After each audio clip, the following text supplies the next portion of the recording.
반드시 시험은 와요. 하나님은 시험하는 분이 아니라 그랬어요.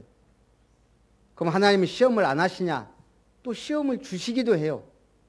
템프테이션도 주고 테스트도 주고. 왜요? 한 단계 성장시키고 진짜 응답받으라고 문제와 위기와 어려움은 주지만 하나님은 우리를 힘들게 하려고 골탕 먹이려고 시험 주는 분은 아니란 얘기예요.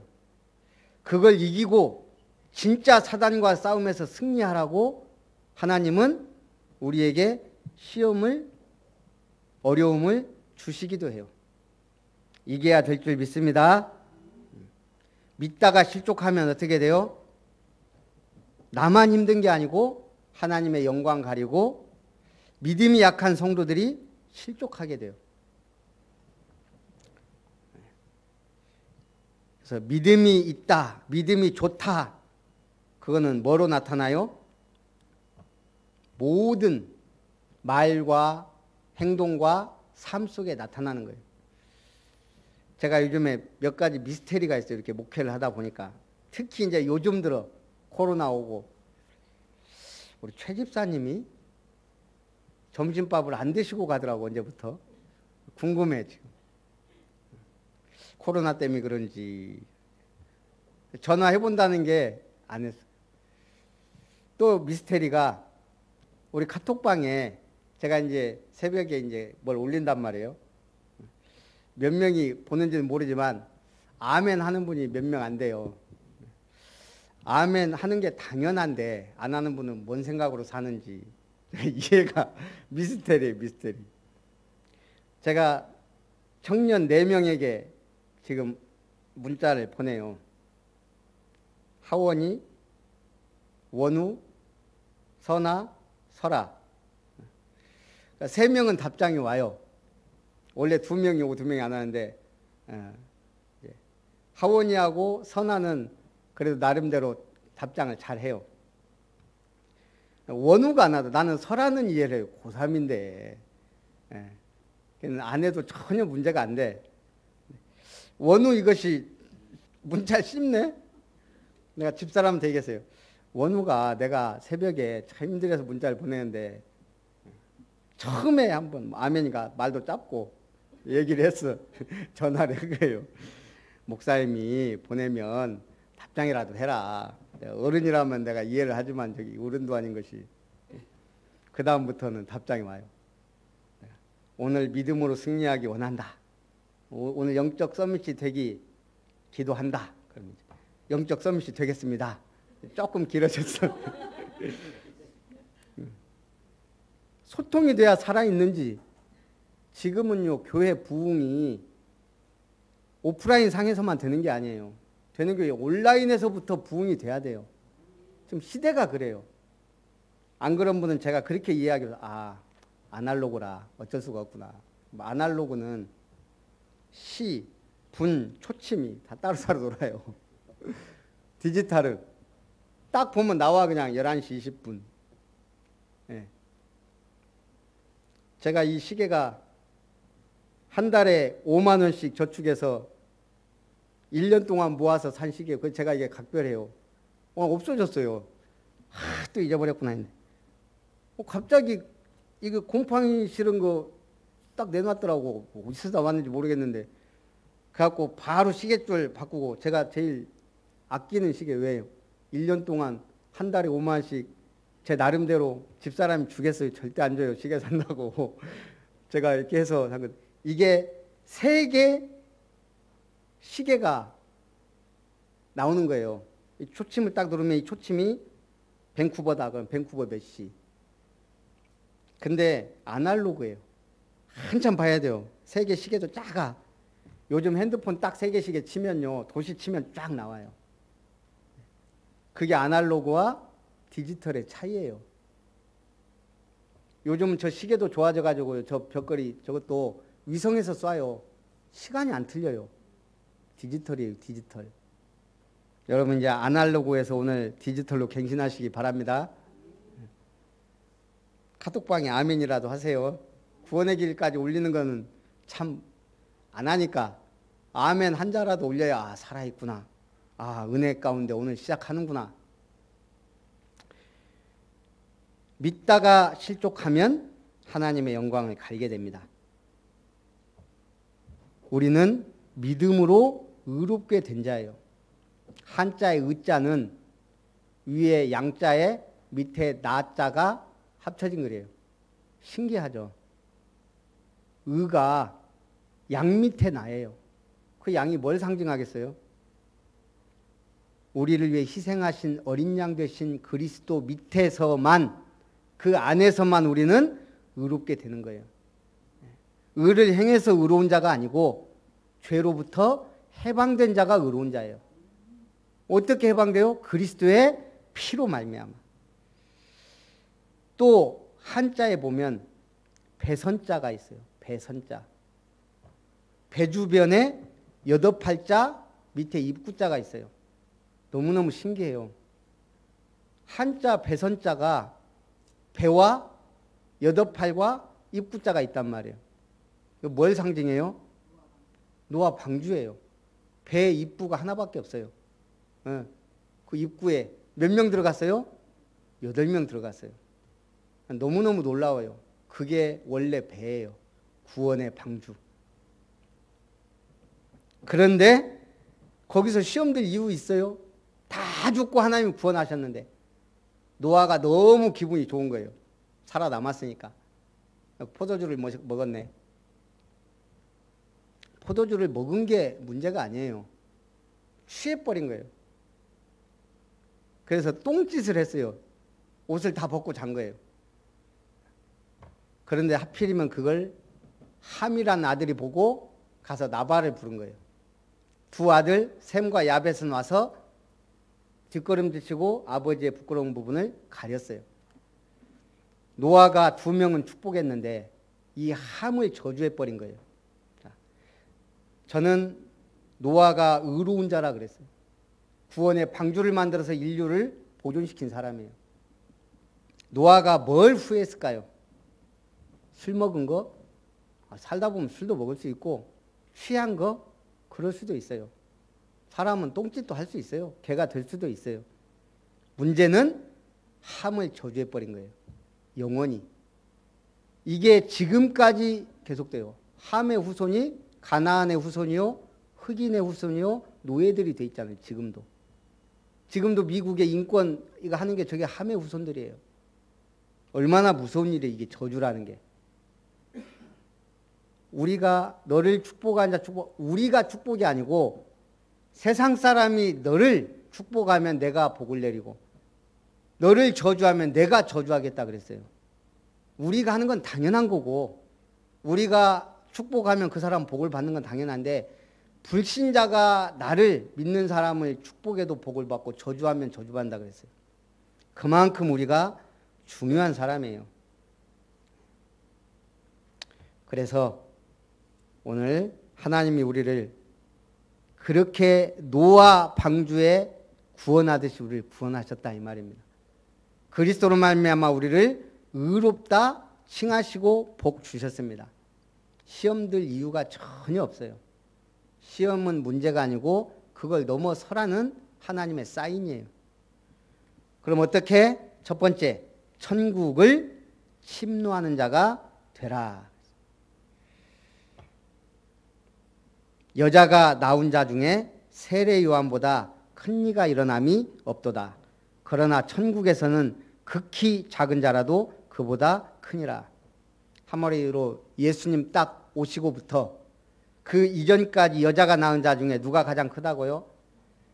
아브라함, 모세, 다윗, 그 능력의 엘리야, 모세와 엘리야 대표, 그보다 누가 더 크다? 세례 요한이 더 크다는 거예요. 이건 어마어마한 거예요. 왜 그러죠? 세례 요한은 예수님을 증거하기 위해 태어난 자예요. 6개월 먼저 태어났어요. 그것도 태어날 수 없는, 아이를 낳을 수 없는 그 마리아의 친척 엘리사벳에게서 태어난 거예요. 뭐 하라고요? 예수님을 그리스도로 누군가는 알려줘야 돼요. 그래서 세례 요한이 뭐라 그래요? 보라, 세상 죄를 지고 가는 어린 양이로다.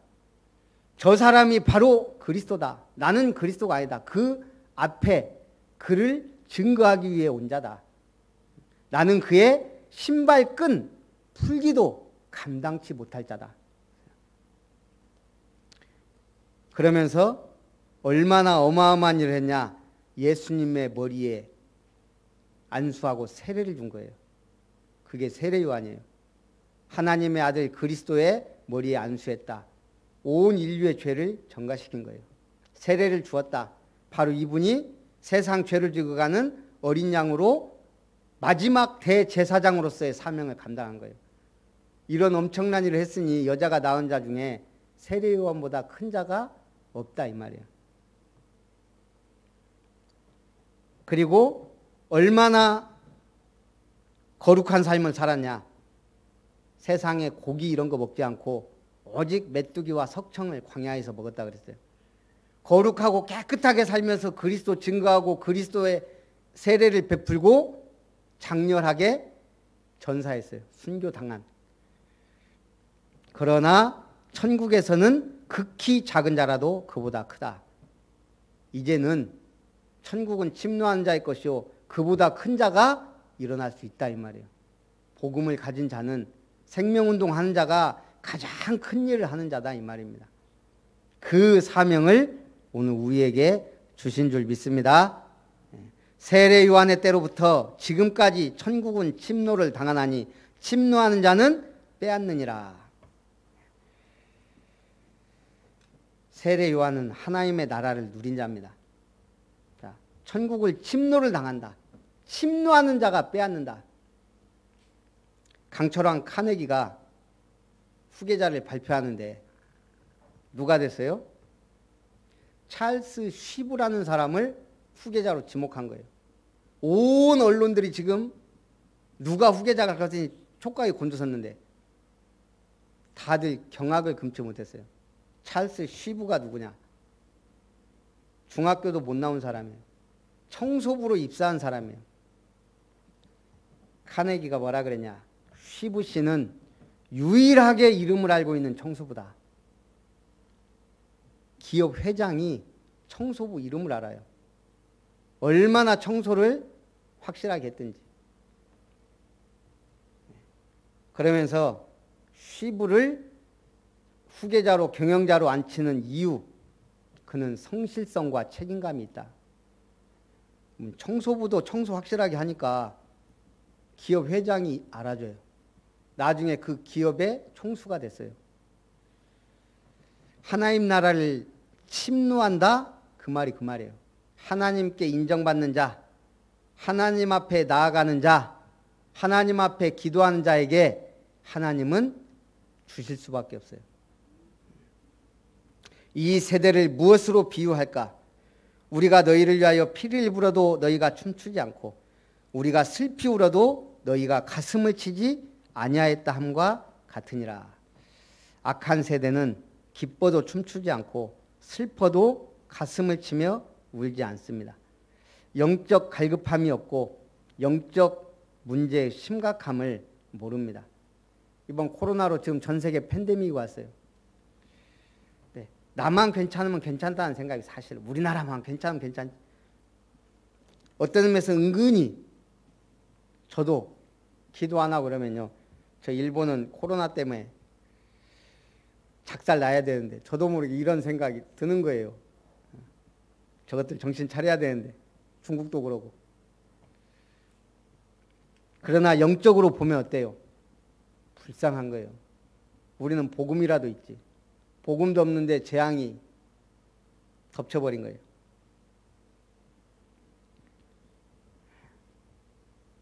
그래서 우리는 진짜 슬퍼할 일에 슬퍼하고 진짜 기뻐할 일에 기뻐해야 될 줄 믿습니다. 그래서 복음은 능력이라 그랬어요. 우리가 진짜 신앙생활 제대로 하면 다 알게 돼 있어요. 지난주에 생명나무교회 창립 6주년 메시지를 이렇게 했는데 참 신기한 일이 있어요. 저녁 식사를 월요일 날 하는데 김영찬 목사가 연락 와가지고 목사님 신기한 일이 있어요. 뭐냐 그랬더니 생전 연락 안 턴 사람이 밥 먹을 때 되니까 어떻게 알고 해남에 있는 친구인데 왔다는 거예요. 그럼 같이 식사하자. 예, 이 친구가 조금 약간 먹튀 스타일인 것 같아. 그러니까 근데 신기하게 다 이럴 때는 연락하고 온다는 거예요. 그래서 이제 같이 식사하면서 이제 영차이 목사가 우리 교회 너무 편안하고 은혜로운 자리였다. 해남에서 여기 지금 여수 참소만교회 부교육자로 있다가 지금 거기 가서 개척해 갖고 하는데 좀 어려운 것 같아요.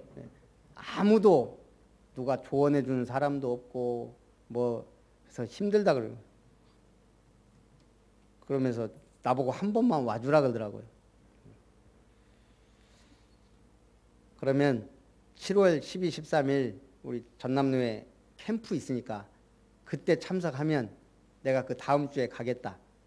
일단 캠프 참석해서 뭔가 은혜 받고 그럼 내가 해야 될 시스템이 두 가지니까요. 오직 구원의 길과 시스템 세우는 거.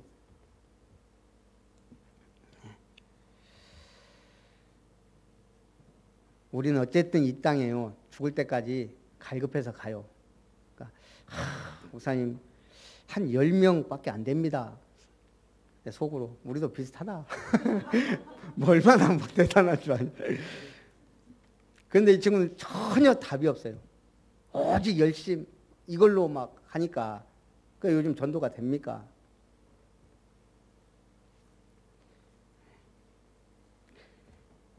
그래서 우리가 이제 기도해 주시기 바랍니다. 가서 도와줘야 돼요. 우리도 되는 거 없지만 그래도 우리는 방법이 있고 길이라도 있잖아요. 정 안 되면 구원의 길이라도 그리고 있잖아요. 진짜 그리는 분은 역사 일어나요. 저도 그 응답을 받고 있고. 인자는 와서 먹고 마심에 보라 먹기를 탐하는 사람이요 세리와 죄인의 친구로다 하니 지혜는 그 행한 일로 인하여 옳다함을 얻느니라.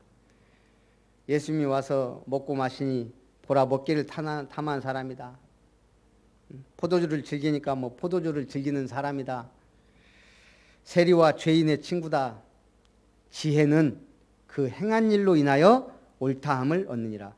예수님이 하는 일을 보면서 왜 못 깨달을까요? 동기가 틀려서 그래요.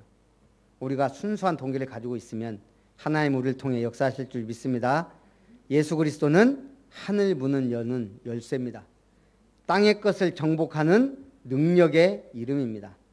우리는 뭐 해야 된다고요? 천국을 침노하는 자가 돼야 돼요. 아버지 주세요. 전투하는 심정으로 가야 돼요.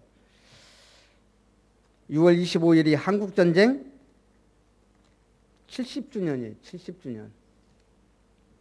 미국의 어떤 박사는 한국이란 나라는 70년 만에 70년 동안 제로에서 히어로를 만든 나라다. 아무것도 없는 무에서 히어로 영웅이 된 나라라고 극찬했어요. 아무것도 없는 한국. 필리핀 잘 살았습니다. 우리보다 수십 배. 캄보디아 지금 엉망이지만 캄보디아가 제2의 파리였대요. 얼마나 잘 살았냐면요. 거기가 이렇게 막 문화가 막 이렇게 돌아가니까 영화관이 뭐 수십 개. 돈이 있고 하면은 사람들이 영화 보고 하잖아요. 그렇게 영화관이 많을 정도로. 푸놈펜이 제2의 파리였다는 거예요. 그런데 지금 어때요? 독재자 한 명 나오니까 킬링필드 일어나고 지금은 너무너무 가난한 필리핀 잘 살았어요. 자원도 많아요. 농사도 막 산모작 이렇게 했죠. 근데 왜 저렇게 됐어요? 그 부패한 대통령이 부패해버리니까 저게 나라가 한순간에 망하는 거예요. 중요한 거는 우리나라에 복음이 들어온 거예요. 복음이. 이 복음에 한국인의 빨리빨리 열심 승질이 지금의 우리를 만든 거예요. 하나님은 우리를 통해 중요한 일을 하실 줄 믿습니다. 그러니까 6.25 전쟁 영화 중에 고지전이라는 영화 혹시 보신 분 있어요? 저도 다 보진 않았는데 조금만 이렇게 그냥 지나가면서 봤는데 그게 실제 전투 현장을 영화한 거예요. 고지전이. 백마고지 전투라고. 한국전쟁은 명분상 자유진영과 공산진영의 대결이에요. 민주화냐 공산화냐의 싸움이에요. 어떤 의미에서는 진짜 우리나라를 유엔이 포기할 뻔하기도 했고 메가더도 그랬고, 근데 하나님이 이렇게 하지 않았으면 지금 우리는 이 자리에 있을 수가 없어요. 분명히 한국전쟁에 하나님이 개입하셨다는 저는 그게 믿어져요. 어쨌든 이게 지금 이제 전쟁이 이제 막바지가 되면서 휴전 협상이 길어지니까 38선을 두고 이제 막 치열하게 공방전이 벌어지는, 한 뼘이라도 더 차지하기 위해서 이제 그어지면 이제 끝이니까. 그 중에 이 백마고지 전투가 1952년 10월 6일 오후 5시부터 시작된 이 백마고지 전투가 열흘 동안 밀고 밀리는 공방전, 국군 제9사단이 3차에 걸쳐 12번의 전투, 고지의 주인이 7차례나 바뀌었어요.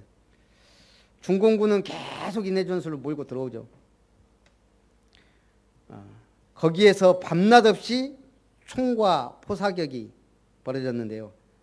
그날 사용된, 열흘 동안 사용된 포탄의 양이 중국군 5만 5천 발, 국군 22만 발, 총 27만 5천 발이 이 전투에만 사용된 거예요. 산이, 이게 뭐라고 해요? 산 높이가 달라졌다고 해요. 워낙 폭탄을 많이, 28만 발이면 그 포탄을 이으면 서울, 부산을 왔다 갔다 한대요. 어마어마한 양이 이 전투에 막 쏟아 부어진 거예요. 그래서 국군 사망자 3,422명, 중국군 5,372명, 하루에 1,000명 정도가 죽었어요. 원래 395 고지였는데 왜 백마고지라는 이름이 붙었냐? 전투가 끝나고 나니까 산이 포탄으로 완전히 하얀 흙더미만 남아서 백마고지, 백마가 누워있는 형상이다 그래서 그렇게 이름이 붙였다 그래요. 어쨌든 그 백마고지를 사수를 했어요. 이 전투 이후에 미국과 연합군이 한국의 전투를 인정했다 그래요. 오늘 성경은 뭐라 그랬어요? 천국은 침노하는 자의 것이다. 전투 용어를 썼어요. 전투. 전투적으로 하나님 앞에 달려들으라는 거예요. 두 번째, 수고하고 무거운 짐진 자들을 인도하라. 예수님이 권능을 가장 많이 행하신 고울들이 회개하지 아니함으로 책망하십니다. 화 있을진저 고라시나 벳세다야, 너희에서 행한 모든 권능을 두로와 시돈에서 행하였다면 그들이 벌써 베옷을 입고 제한자 회개하였으리라.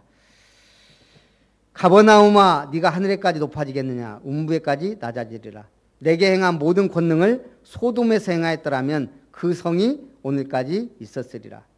한마디로 고라시나 벳세다야 가버나움아, 너희가 회개하지 않냐면 심판날에 소돔이나 고모라보다 견디기 어려울 것이다. 우리가 이게 다 가봤다니까요. 소돔도 가보고 고라신 벳세다, 여기가 그 예수님이 저주하신 땅이라는데 가봤어요. 어땠겠어요? 눈부시게 발전해 있을까요? 전혀 안 그래요. 이게 참 무서워요. 하나님이 축복하시면 누구도 막을 수 없습니다. 그래서 찰스 스펄전은 어떤 사람이 주님을 만나는 순간 곧 그는 다른 믿지 않는 사람들을 찾기 시작한다. 참 믿음의 말이에요. 근데 통계적으로는 전도를 몇 프로만 한다? 여러분 기독교인 중에 전도한 사람 몇 프로일 것 같아요? 통계적으로 2%예요. 2%. 98%는 전도 사역에 참여하지 않는다는 거예요. 여러분이 만약 전도한다? 다락방 한 군데라도 한다? 2% 안에 들어가는 거라니까요. 2%. 이건 어떤 의미에서 불교하고 똑같아요. 불교는 절대 전도 안 해요. 불교 전도하는 거 봤어요? 내용이 없는데, 내용이. 극락을 본 것도 아니고 있는 것도 아니고 부처가 되는 거 쉬운 것도 아니고. 오늘 우리는 복음이라는 내용과 능력이 있는 줄 믿습니다. 여호와의 증인들은 시간 딱 정해놓고 전도해요. 신천지 추수꾼 만들어갖고 교회 파송에 침투해요. 침투. 아들의 소원대로 계시를 받는 자 외에는 아버지를 아는 자가 없고, 언약 붙잡고 말씀을 따라 사는 자가 하나님의 뜻을 행하는 자인 줄 믿습니다. 하나님이 싫어하는 것 글이 있더라고요. 물론 불신앙, 염려, 근심, 걱정, 교만 이런 거 하나님 싫어하세요. 이걸 합쳐서 인본주의라 그래요. 하나님은 인본주의를 싫어합니다. 내 경험, 내 지식으로 하나님께 묻지 않고 믿음으로 하지 않고 일을 처리하는 거. 뭘 하는 거. 내 생각대로, 내 편한대로, 내 뜻대로 하는 건 하나님의 뜻을 거스릅니다. 또 하나님은 짬뽕을 싫어하세요. 짬뽕은 뭐예요? 혼합주의예요. 복음인지 율법인지 종교인지 복음인지.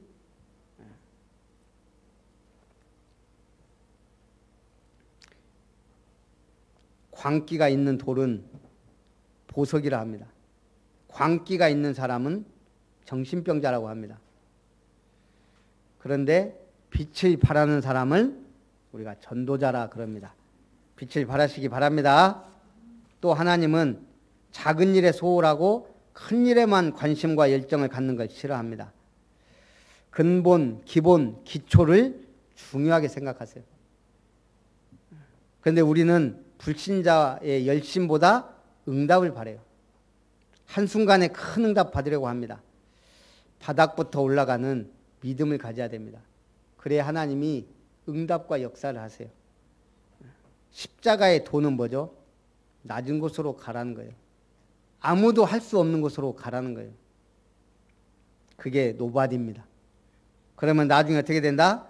에브리바디. 모든 사람 살리는 길이 됩니다. 수고하고 무거운 짐진 자들아 다 내게로 오라. 내가 너희를 쉬게 하리라. 수고하고 무거운 짐진 자를 주님께로 인도하는 안내자요 대리자 역할을 해야 될 줄 믿습니다. 불신자는 창세기 3장 근본 문제 알지도 못하고 멸망 가운데 있어요. 요한복음 8장 44절 너희 아비 마귀 영적 문제 속에 있어요. 에베소 2장 1절에서 3절 세상 풍속, 세상 문제 속에 멸망하고 방황 가운데 있어요. 운명과 팔자라는 올무와 덫에 빠져 있어요.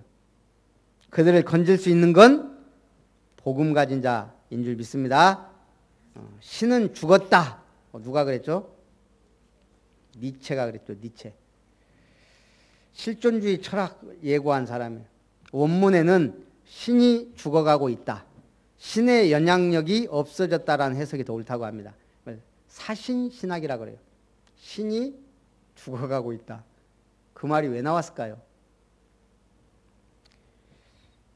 니체가 5대째 성직자 가정에서 태어난 목사 아들입니다. 주변에 한 4대째 믿는 사람들 보세요. 조금 달라요. 한 4대는 좀 있다니까요. 한국도 3대, 4대 있어요. 확실히 좀 다릅니다. 저도 이렇게 신학을 하다 보니까 뭐 1년 먹은 뭐 어머니가 무속인이었던 사람 뭐 1년 1대째, 뭐 2대째, 3대째, 4대째 다 있어요. 심지어 5대째도 있더라고. 근데 좀 달라요. 뭔가 모르게 달라요. 이렇게. 뭔가 모르게 거룩해. 제가 모태신앙이라고 하니까 어떤 그때 동료가 그러다니까 김 목사가 모태신앙이라고? 맨날 놀기 좋아하지. 근데 4대, 5대째 믿는 사람은 딱 봐도 그냥 좀 뭐가 다르다 이게 느껴져요. 이게. 그렇다고 사역을 잘하냐? 그런 건 아니에요. 근데 이게 좀 무난하게 가, 인생이. 무속인으로 있다가 돌아온 그 목사님 지금 서울에서 크게 목회를 잘 하고 있는데 굉장히 굴곡이 심해요. 막. 한마디로 한 걸음 한 걸음 나가는 게 힘들어. 우리가 옆에서 봐도. 니체가 5대째 성직자의 가정이고 아버지가 목사였지만 불행히 교회 목사로 일하시던 아버지가 40대 젊은 나이에 병으로 돌아가셨어요. 한없이 착하고 훌륭하게 살던 아버지가 왜 신이 계시다면 저렇게 죽었을까? 이 회의감이 든 거예요. 회의감. 거기다 또 결정적으로 5번 연애에 실패했어요. 니체가. 나름대로 잘생겼다네요. 거기다가 천재 아니에요. 니체가 천재. 근데 여자들이 보기에는 그렇게 매력적이지 않은 거예요. 왜? 천재지 잘생겼지 고집불통이지. 결국 마지막에 사랑을 고백했던 살로메조차 자신의 사랑을 받아주지 않고 다른 친구를 사랑하게 됐을 때 아마 니체가 기도를 했던 것 같아요. 하나님, 저 살로메를 사랑합니다. 도와주세요. 근데 결국은 친구에게 가버렸어요. 그 상실감. 아버지 일찍 돌아가셨지. 기도해도 사랑하는 여자는 갔지. 이 똑똑한 사람이 신은 죽었다라고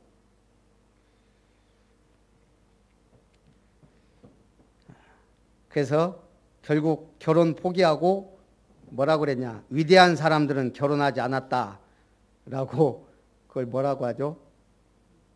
자기 합리화라고 하나. 요즘에 또 뭐 하는 단어가 있는데 자기 만족인가 뭐 그런 말 있어요. 문제를 문제로 보지 말고 하나님은 나에게 이걸 주신 분명한 뜻이 있다. 그 뜻을 찾아야 돼요.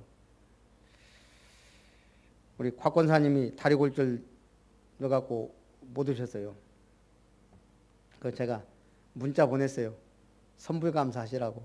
얼마나 감사한 일이에요. 편안히 앉아서 하나님 바라볼 수 있는 시간. 그랬더니 감사 내용은 저보고 써서 내주라 그러더라고요. 제가 뭐라고 하겠어요. 다리 골절되게 하신 거 감사합니다. 뭐 문제를 축복으로 바꿔야 돼요.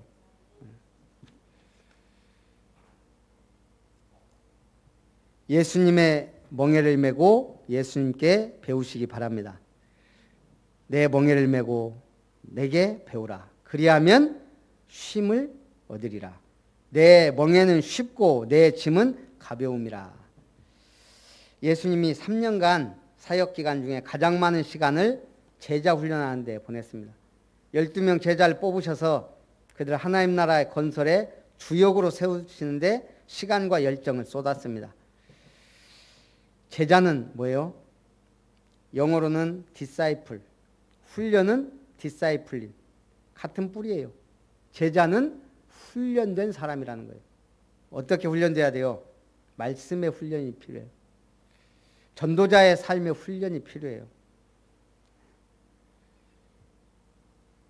훈련받은 교인들이 제자입니다. 그게 안 되면 교회는 무리들이 모여들게 돼요. 무리는 바람 불면 다 날아가 버려요. 핍박이 오고 어려움이 오면 다 실족해요. 교회는 숫자에 많고 적음이 중요한 게 아니에요. 제자들이 모였냐 아니냐. 그러면 어떤 일도 감당할 수 있고 해낼 수 있어요. 그래서 우리의 목표가 중요해요. 아름다운 미션을 이루자 했습니다. 제가 전도 총무 2년 하면서 두 가지는 내가 하고 뭐 공약이 아니고 그냥 하나님이 나를 통해 또 코로나 와갖고 막 전도도 막 3번 하던가 한 번으로 뚫고 지금 그랬어요. 시간도 좀 많이 남고 제 나름대로는 두 가지를 하나님 앞에 생각했습니다. 내가 언제 다시 전도 총무가 될지 모르지만 캠프를 쭉 하다 보니까 꼭 참석해야 될 사람들이 참석을 안 하는 거예요. 그게 누구냐? 신학생들. 목사님이야 뭐 바쁠 수도 있고 뭐 하지만 또 평신도들도 사실은 시간 되면 오고 막 이렇게 하지만 못 올 수도 있지만 제가 볼 때는 제일 중요한 게 신학생들인데 그래갖고 제가 이걸 우리 노예 법규에 넣으려고 선배들도 만나고 이렇게 쭉 하면서 이걸 계속 작업을 했어요. 근데 이게 올리려고 하면 우리 노예는 문서로 받고 끝냅시다 이래로 발표를 해야 되는데 제가 한마디만 하겠습니다. 그래갖고 요거 우리 신학생들 캠프 해야 되는데 캠프 참석을 거의 안 한다고. 바쁘다는 거 알아요. 신학 해야지, 교회 사역 해야지.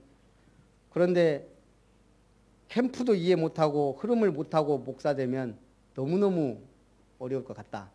다들 공감을 해 주시더라고요. 그렇게 해서 이제 규칙에 들어갔어요. 그래서 이제 아마 내년부터는 이제 신학생들은 3번에 2번은 참석해야 이제 목사 안수를 받아요. 우리 교단에서만. 제가 감사한 게 어쨌든 하나님이 하게 하시더라고.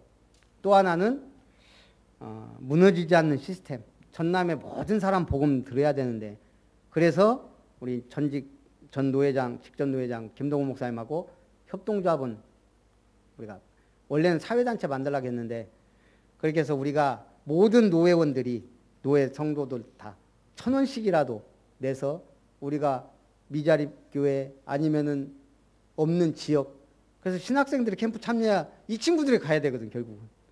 그래서 그 2개를 제가 하고 총무 한동안 해야 되겠다 마음 먹었는데 이게 쉽지가 않아요. 근데 하나님이 우리 교회가 먼저 협동작업을 하게 하시면서 노예는 어떻게 해야 되겠다는 지금 그림이 이렇게 나오고 있어요.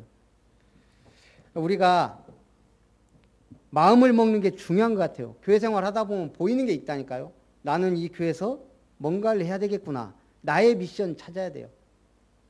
교회 세우는 게 모든 미션의 완성이라니까요. 그 교회가 결국은 영원한 주님 오시는 그날까지 시스템이 된다면. 그래서 일단 나는 뭐가 돼야 되냐? 사역자로 훈련돼야 됩니다. 그래서 홀로 다락방에 성공하시기 바랍니다. 성경과 찬송은 주일날만 펴는 책이 아니에요.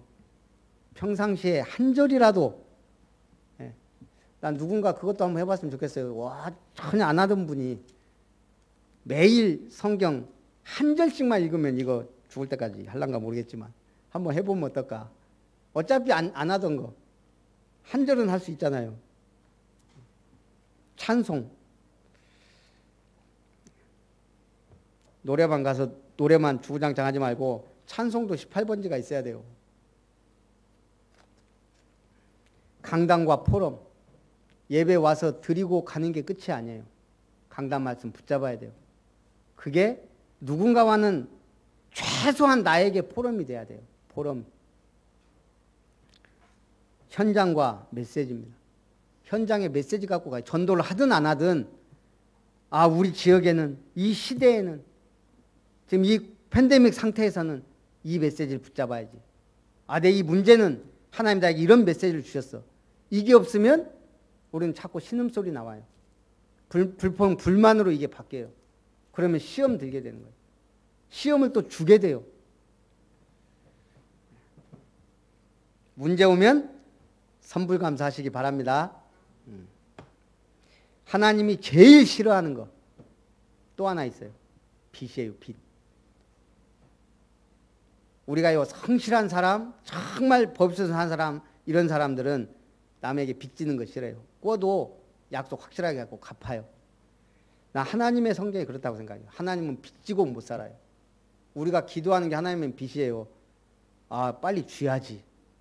우리가 기도하면 하나님은 그걸 반드시 들으시고 응답하셔야 될 언약이 하나님이에요. 하나님을 빚지게 만들어요. 힘들게 만들어요. 그래야 응답을 받아요. 천국은 침노하는 자의 것이다. 교회 미션, 현장의 시스템을 세우는 겁니다. 이룸 사회적 협동조합을 지금 세워갑니다. 다 함께 기도해야 돼요. 나는 뭐 발기인도 아니고 뭐 임원도 아니고 우리가 이름 사회적 협동조합 하나 세워놓고 갈 거예요. 그게 아니거든요. 앞으로 최소한 지금 가장 필요한 건 해야 돼요. 사역자 훈련센터. 제일 중요한 게 제가 볼 땐 그거예요. 사역자 훈련센터. 우리 교회만 안 되면 저는 그런 기도도 해요. 하나님, 제가 언젠간 노회장 될 건데 노회장 되면 이런 거 해야 되겠다. 사역자 훈련센터 지역 3군데만 하면 돼요. 광주, 목포, 순천. 또 렘넌트 인턴십 센터. 결국은 우리 눈 감기 전에는 만들어 놔야 돼요. 우리 렘넌트들이 복음이 들어가는지 안 들어가는지 서밋 하는데 뭘 보는 게 있어야죠. 그 복음 가진 성공자들 제법 있어요. 이제 다락방 내에도 한 달에 한 번이라도 와서 애들하고 만나주면, 그러면 그걸 할 수 있는 센터가 필요해요. 우리가 거창하게 렘넌트 공동체 훈련장이 아니더라도 저는 렘넌트 인턴십 센터로 기도하기로.